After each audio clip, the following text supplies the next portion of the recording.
Salam alaikum. Voilà la dernière vidéo dans cette playlist traitement du signal. Alors cette vidéo, je vais exposer le filtrage numérique.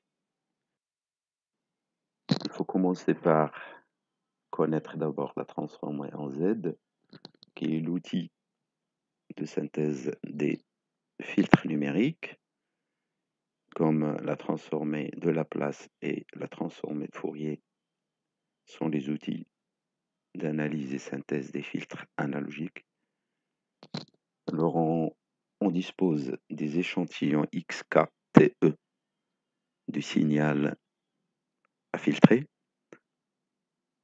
On note XK-TE, XK.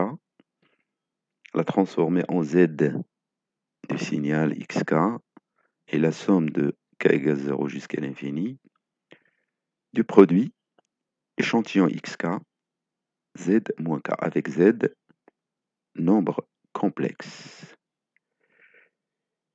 Alors, le lien avec la transformée de Fourier est immédiat si on remplace Z par exponentielle J oméga TE.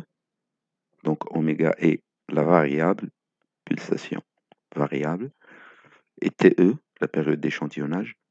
On a grand XZ égale la transformée de Fourier des échantillons XK.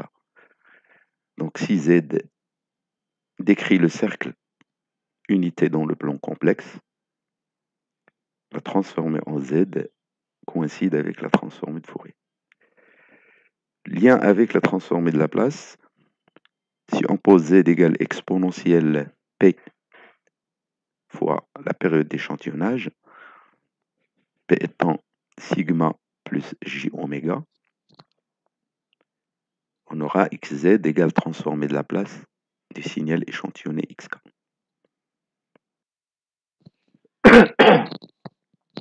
Alors, quelques exemples. Si on prend l'impulsion unité, impulsion de Dirac, XK est partout nul, sauf pour k égale 0, il est égal à 1. La transformée en Z égale 1. Si on prend l'échelon unité, c'est-à-dire XK partout nul, XK égale 1 pour K supérieur ou égal à 0 et égal à 0 pour K négatif. Donc on aura XZ égale la somme de K égale 0 à plus l'infini Z moins K. C'est une forme que vous connaissez, c'est somme de alpha à la puissance K. On sait que c'est 1 sur 1 moins alpha, lorsque bien sûr module de alpha est strictement inférieur à 1. Dans ce cas, alpha égale Z moins 1.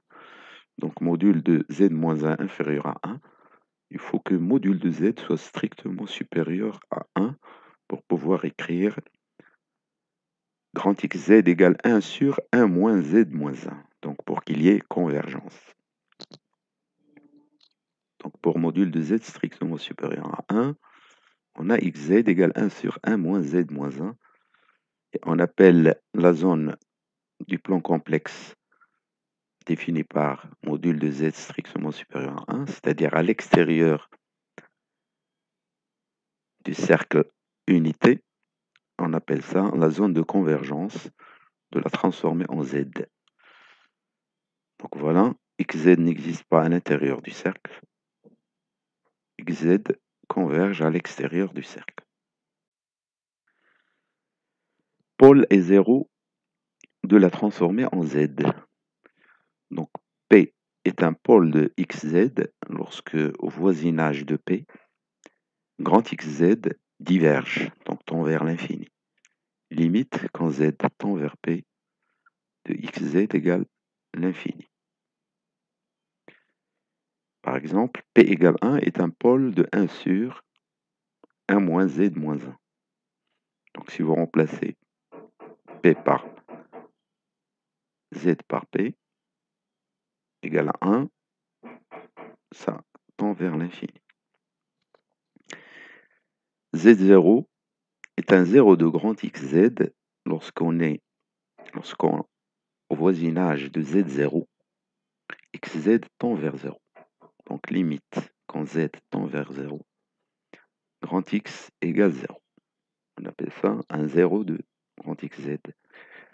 Exemple, z0 égale 0,5 est un 0 de la transformée en z de moins z moins 1.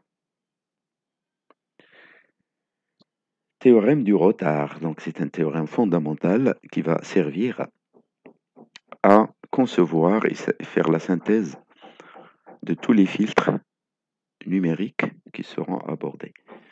Alors prenons un signal xk, ça transformé en z est grand xz. Donc si on le retarde de TE secondes, donc vous avez un circuit de retard TE, son entrée c'est xk, sa sortie c'est xk-1. Donc en respectant la notation, ça veut dire xk-1, c'est xk-TE moins TE, circuit de retard.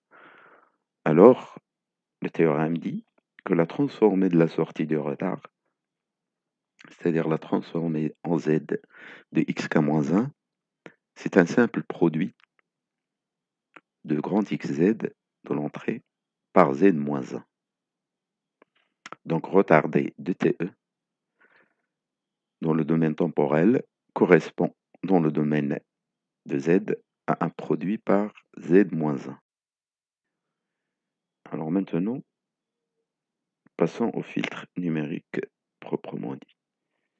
Donc un filtre numérique de réponse fréquentielle, de réponse grand H, de transfert réponse, fonction de transfert grand H, de réponse fréquentielle aussi, grand H de F, prend la même notation, pour entrée xk, sortie yk.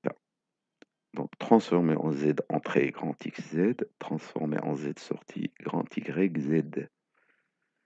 La fonction de transfert, qu'on appelle aussi transmittance, par définition, c'est le rapport des transformés en z, grand y sur grand x. On définit les filtres d'ordre n, à l'instar des filtres analogiques. Un filtre d'ordre n est un filtre qui possède n pôles avec m0. Donc n pôles, ça veut dire que le dénominateur est un polynôme en z-1 d'ordre grand N.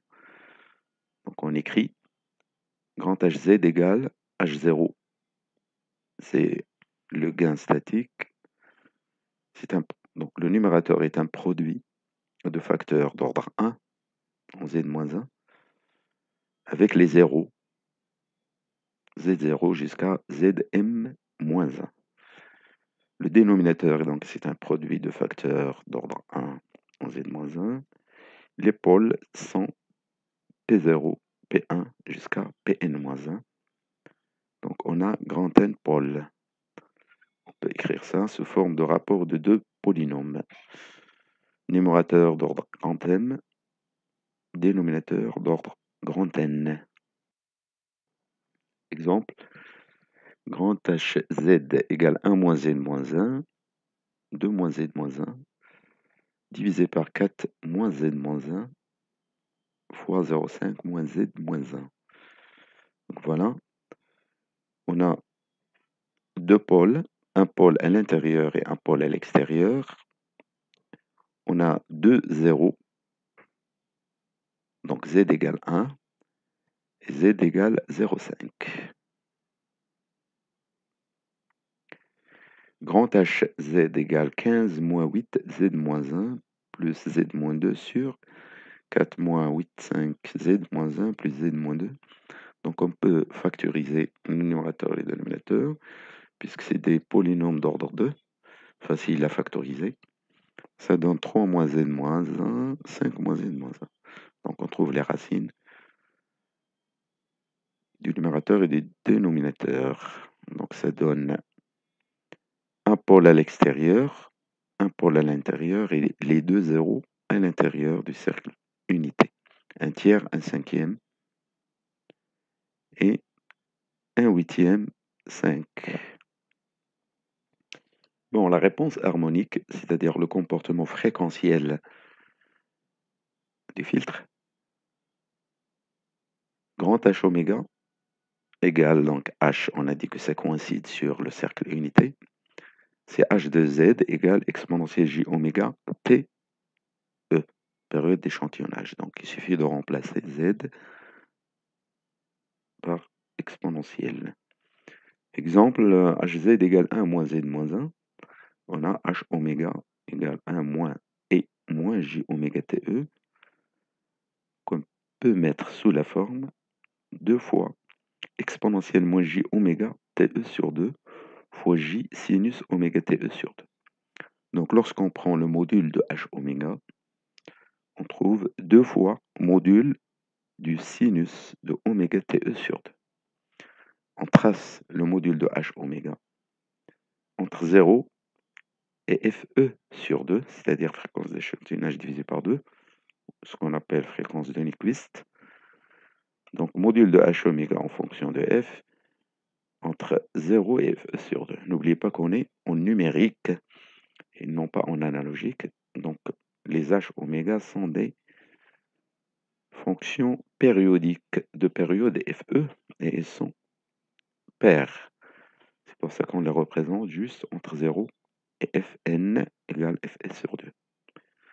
Donc là, on voit que c'est un passe-roue parce qu'il laisse passer uniquement les fréquences au voisinage de Fe sur 2 et défavorise les fréquences au voisinage de 0, c'est-à-dire les Pf. Bon, on remarque qu'on peut faire une comparaison. La transformée en Z, ou bien la réponse grand Hz, il est connu lorsqu'on connaît les pôles et les zéros. Donc le nombre de paramètres qui caractérisent le filtre sont en nombre fini. Contrairement au filtre analogique, il faut connaître H oméga ou bien HP pour oméga et P quelconque. Donc un nombre infini de paramètres. Donc ça c'est important. Hz connu à partir de paramètres finis, 0 et pôle, alors qu'en analogique, il faut un nombre infini de paramètres pour caractériser le filtre. La réponse impulsionnelle d'un filtre numérique. Alors Hz égale YZ sur XZ. Hz égale rapport de polynôme. On va transformer ça en une relation entrée-sortie. Relation temporelle. On appelle aussi équation aux différences du filtre. Donc B0 YK, YK l'entrée actuelle, la sortie actuelle, plus B1 YK-1, ça veut dire la sortie précédente, etc. Plus Bn YK-n, la énième sortie précédente. Égale A0xk, ça veut dire l'entrée actuelle jusqu'à AM xk-m, l'entrée précédente, il y a MTE secondes. Donc en faisant une itération, une régression, xk en supposé causal, ça veut dire xk nul pour k négatif, on peut exprimer yk en fonction des xk. Donc yk égale h0 xk plus h1 xk-1 jusqu'à hk x0.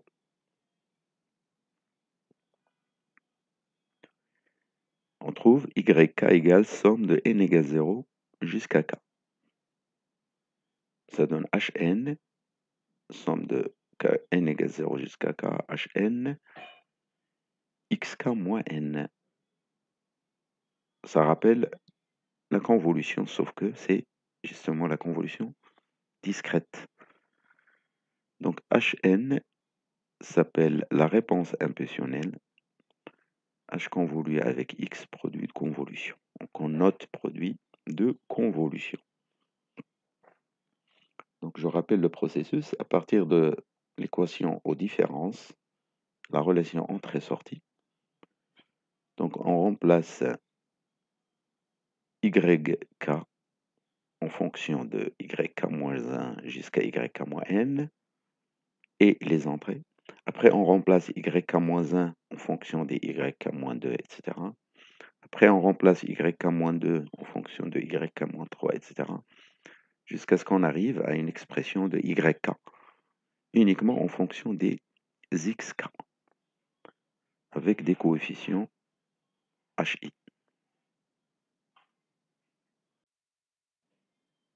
Exemple, HZ égale 1 moins Z moins 1. Alors on aura grand YZ égale grand XZ à moins Z moins 1. Donc YZ égale XZ moins Z moins 1 XZ. Donc YK, si on passe dans le domaine temporel, YK égale XK moins XK moins 1, puisque Z moins 1 fois XZ est la transformer en Z de XK moins 1. Alors, c'est quoi HK? La réponse impulsionnelle. Donc, première méthode, on excite le filtre par l'impulsion directe delta K, c'est-à-dire on remplace XK par delta K. Donc ça me donne comme sortie YK égale HK, puisque par définition, égale delta K moins delta K moins 1. Voilà, donc j'ai ma réponse H égale delta K moins delta K moins 1. Ou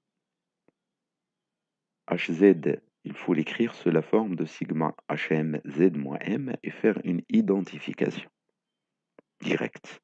Donc, puisque j'ai HZ égale 1 moins Z moins 1, donc ça signifie que premier coefficient de H, H0, c'est 1. Donc c'est une identification terme à terme, et H1 égale moins 1.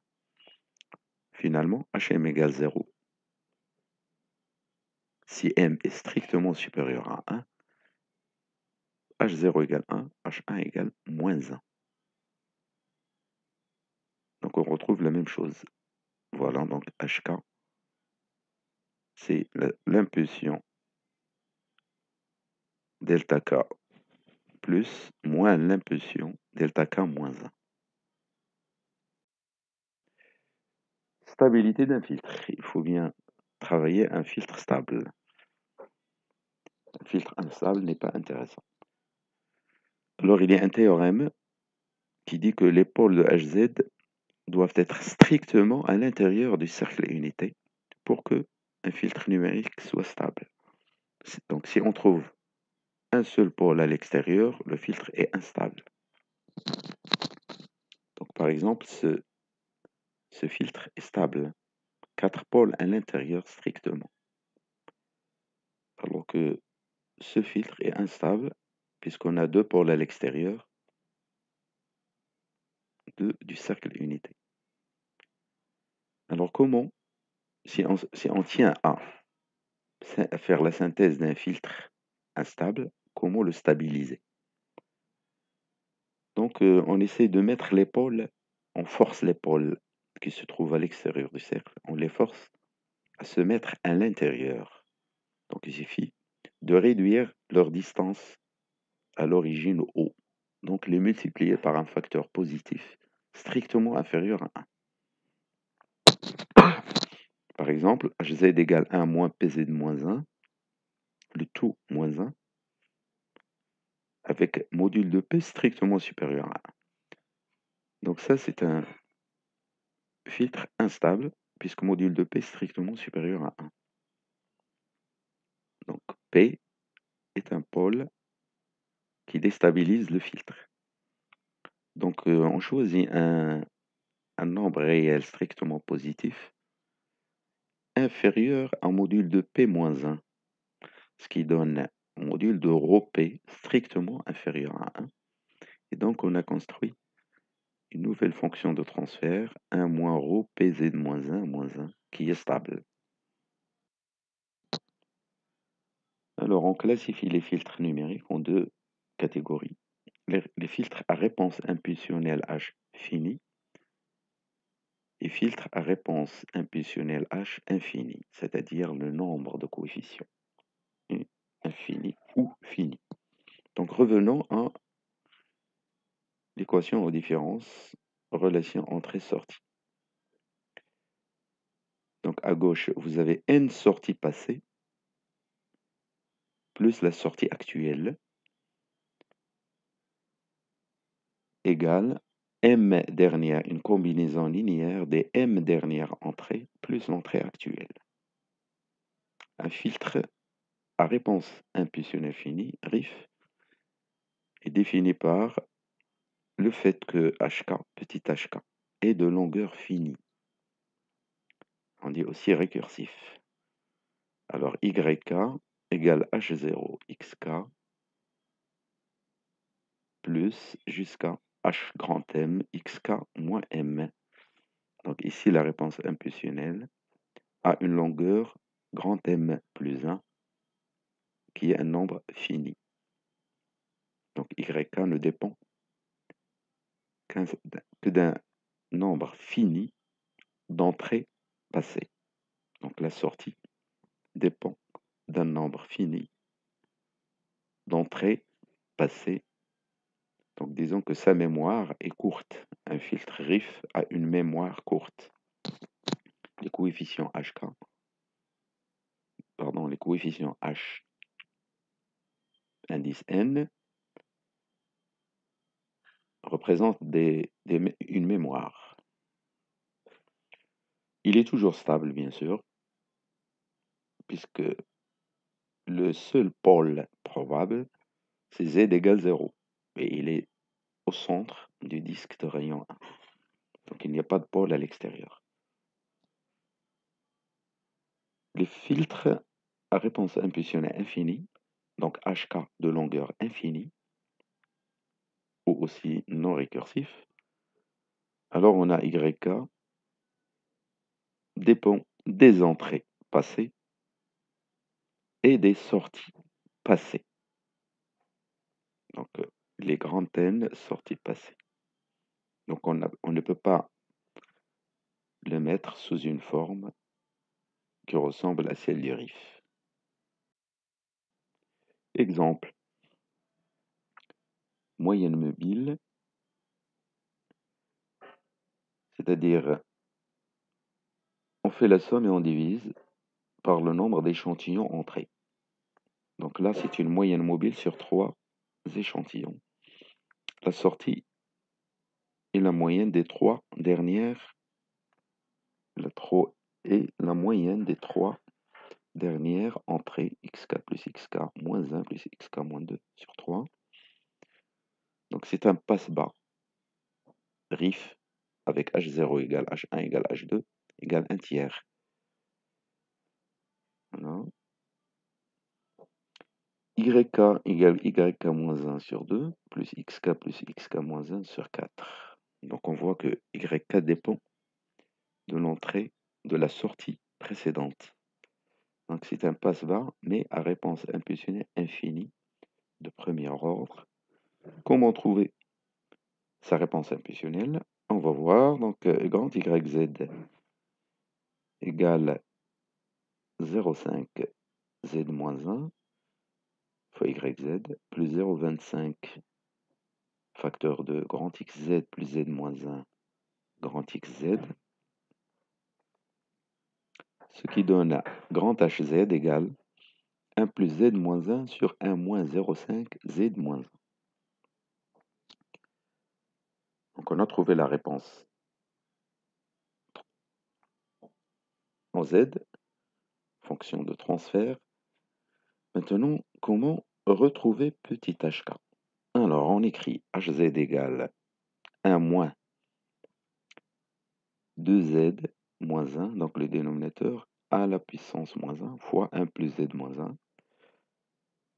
Et on met 1 moins 2z à la puissance moins 1 à la puissance moins 1 sous la forme sigma de 2 moins k z moins k. C'est sous la forme 1 sur 1 moins alpha. C'est somme des alpha à la puissance k. Avec alpha égale 2z à la puissance moins 1. Donc on a bien cette expression sigma de 2 moins kz moins k avec k variant de 0 à l'infini. Donc le tout fois 1 plus z moins 1. Donc on multiplie, on développe, ça donne 1 plus la somme de k égale 1 jusqu'à l'infini, 3 fois 2 moins kz moins k. Alors égale par définition somme de 0 à l'infini de h kz moins k. Donc jusqu'à l'infini, puisque c'est un RII, réponse impulsionnelle infinie. Et on fait une identification terme à terme, ce qui donne H0 égale 1, H pour k strictement supérieur à 1, égale 3 sur 2 à la puissance k. Donc c'est une exponentielle décroissante. Synthèse d'un filtre numérique. Donc à l'instar des filtres analogiques, on se donne un gabarit du filtre, un cahier de charge. Quelle est la forme de H, F souhaitée? Donc la réponse fréquentielle souhaitée.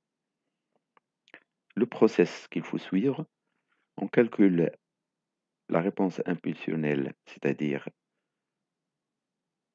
la transformer en Z inverse de HZ à l'aide d'un logiciel, puis on implante le filtre, soit sous forme câblée pour les filtres très rapides, soit sous forme programmée sinon. Le produit final, c'est un DSP, Digital Signal Processor.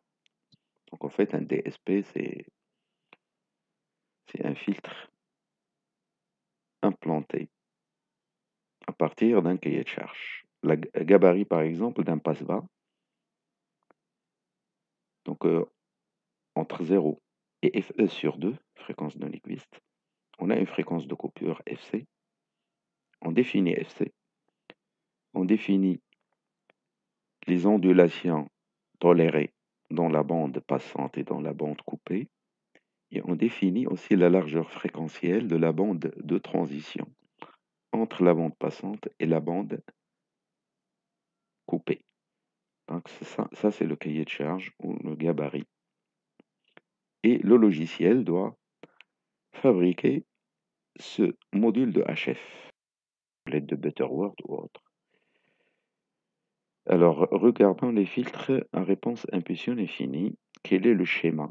Bloc d'un RIF. HZ égale somme de k égale 0 jusqu'à grand N moins 1 HKZ moins K. Donc, c'est un filtre de longueur grand N. Donc, la sortie Y dépend des entrées précédentes et actuelles. Donc là, on a une série de retards. Donc, l'entrée XN sera retardée. Ça donne xn-1, qui sera retardé, ça donne xn-2, etc. Jusqu'à obtenir xn moins grand N plus 1. Donc vous avez grand N moins 1 retard, circuit de retard. Après, vous faites une sommation. Donc c'est un additionneur qui somme de 0 jusqu'à grand N moins 1. Et ça vous donne la sortie. Donc on peut compter ici le nombre de circuits. Grand N moins 1, circuit de retard. Et un sommateur. Bien sûr, vous avez grand N multiplicateur, H0 jusqu'à Hn-1. Donc, tout filtre numérique peut être conçu à l'aide de retard multiplicateur additionneur. Filtre à réponse impulsionnelle infinie. Donc là, on a des boucles de retour parce qu'on injecte la sortie à l'entrée qui va servir à calculer la sortie suivante. Donc Yn, on met sous la forme Xn moins somme de Bk Yn moins K. K variant de 1 à grand N. Donc la mémoire retour a une longueur N moins 1, puisque N, la longueur de la mémoire retour est grand N, puisque Yn dépend de grand N sortie précédente. Alors Hz peut s'écrire sous la forme 1 sur 1 plus sigma de pkz moins k, k variant de 1 à grand N. Donc on injecte l'entrée xn dans un additionneur et ça nous donne yn. Voilà. À chaque fois, on retarde yn, yn-1, etc. Donc grand N retard qui seront injectés en multipliant par des coefficients, puis additionnés. Donc là, vous avez un additionneur, vous avez grand N multiplicateur et grand N retard. Bon, un exemple de filtrage numérique. On suppose que on veut filtrer l'échelon xt. Donc on parle de réponse indicielle et on fait passer donc ce signal dans un RIF, donc le nombre de coefficients fini. Donc on a yn égale somme de 0 à n-1 xn moins k hk. Donc le signal xt analogique passe par un filtre anti-repliement, puis par un échantillonneur ou bien un CAN, convertisseur analogique numérique, avec une cadence d'échantillonnage TE. Alors ça me donne les échantillons XN que je mets dans la RAM, Random Access Memory, de mon calculateur. Dans l'EPROM, donc programmable, il y a les coefficients du filtre, de la réponse impulsionnelle du filtre. Donc ils arrivent en parallèle et on effectue donc le produit et la somme. Et ça me donne yn. Après, j'effectue la conversion numérique analogique et ça me donne la sortie yt. Donc FL, c'est un filtre de lissage qui ressemble au filtre anti-repliement. Et ça me donne donc yt analogique. Voilà, merci. Donc la prochaine vidéo 9, sera sur quelques exercices résolus en traitement du signal. Après la fin de cette playlist, une vue panoramique sur le traitement de signal en général, disons une introduction générale au traitement de signal. Voilà quelques références bibliographiques